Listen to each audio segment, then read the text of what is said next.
আসসালামু আলাইকুম। আজকে আমি অল্প উপকরণে ব্রয়লার মুরগির কোরমা রান্না করব।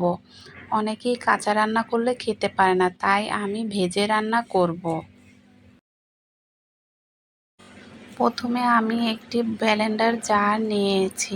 এর মধ্যে 2 টেবিল চামচ চীনাবাদাম, একটি জয়ফলের অর্ধেক, এক টুকরো জয়িত্রী, 2টি পেঁয়াজ কুচি দিয়ে ভালোভাবে ব্লেন্ড করে নেব। আমি সবগুলো উপকরণ ভালোভাবে ব্লেন্ড করে নিয়েছি। এখন এটা এক সাইডে রেখে দেব। এখানে আমি 2 কেজি ওজনের মতো একটি মুরগি নিয়েছি। এগুলোকে রেগুলার পিস করে কেটে নিয়েছি। এখন হাফ চা চামচ লবণ দিয়ে ভালোভাবে মেখে নেব। ভালোভাবে মুরগির পিসগুলো মাখানো হয়ে গেলে একটি ফ্রাই প্যানে পরিমাণ মতো তেল ঢেলে নেব। এর মধ্যে তেলটা গরম হয়ে গেলে মুরগির পিসগুলো দিয়ে ভেজে নেব। তেলটা গরম হয়ে গিয়েছে। এখন মুরগির পিসগুলো আমি তেলের মধ্যে দিয়ে দিচ্ছি। এক পিঠ হয়ে গেলে মুরগির পিসগুলো উল্টিয়ে নেব। এপাশ ওপাশ করে দোনো পিঠ মুরগির পিস ভালো করে ভেজে নেব। হালকা করে ভেজে নিতে হবে, বেশি ভাজা যাবে না।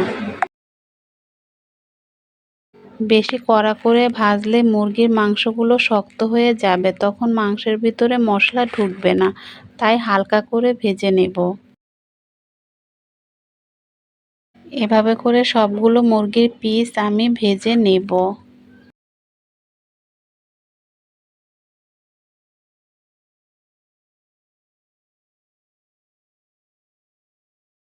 এক পিঠ হয়ে গেলে উল্টিয়ে নেব।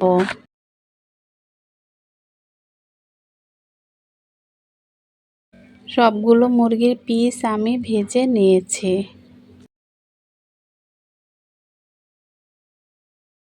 এখন তেল ঝরিয়ে উঠিয়ে নেব। কড়াইতে আমি পরিমাণ মতো তেল ঢেলে নিলাম। এর মধ্যে 1 কাপ পেঁয়াজ কুচি দিয়ে নেড়েচেড়ে নেব। পেঁয়াজগুলো আমি বেরেস্তা মতো ভেজে নেব।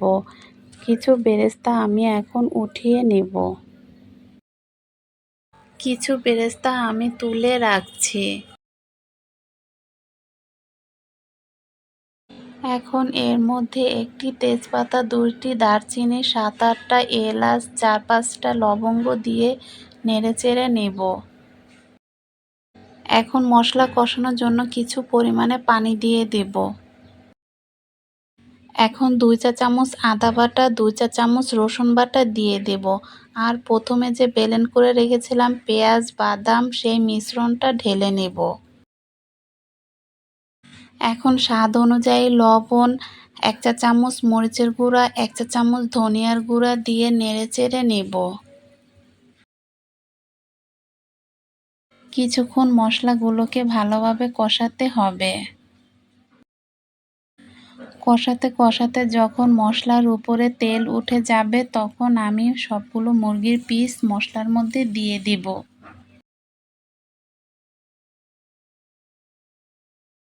সবগুলো মুরগির পিস দিয়ে আমি মশলার সাথে ভালোভাবে মিশিয়ে নিচ্ছি। কিছুক্ষণ সময় নিয়ে আমি ভালোভাবে কষিয়ে নেব। কিছুক্ষণ কষানোর পর আমি আধা কাপ ফেটানো টক দই দিয়ে দেব। টক দই দিয়ে নেড়ে চেড়ে মশলার সাথে মিশিয়ে নেব। ভালোভাবে কষানো হয়ে গেলে আমি 4-5টা কাঁচামরিচ দিয়ে দিব। 4-5টা কাঁচামরিচ দিয়ে আমি একটু নেড়ে চেড়ে নেব। এখন 1 মগ পানি দিয়ে দেব সিদ্ধ হওয়ার জন্য।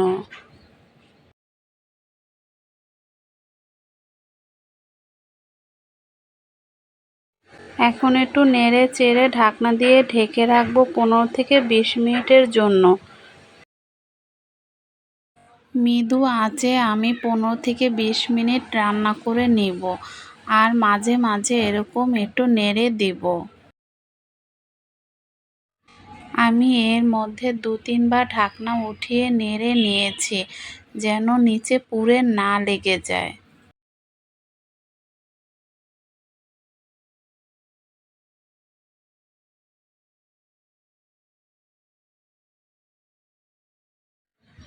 আমার মুরগির মাংসটা সেদ্ধ হয়ে গিয়েছে। এখন ভেজে রাখা পেঁয়াজ বেরেস্তা দিয়ে নেড়েচেড়ে নেব। রান্নাটা অনেক মজার হয়েছিল। এভাবে আপনারা বানিয়ে নিতে পারেন চিকেন কোরমা। এখন আমি একটি প্লেটে বেড়ে দেখাচ্ছি। রান্নাটা কেমন হয়েছিল কমেন্টে জানাবেন। আর আমার ভিডিওটি দেখার জন্য সবাইকে অসংখ্য ধন্যবাদ।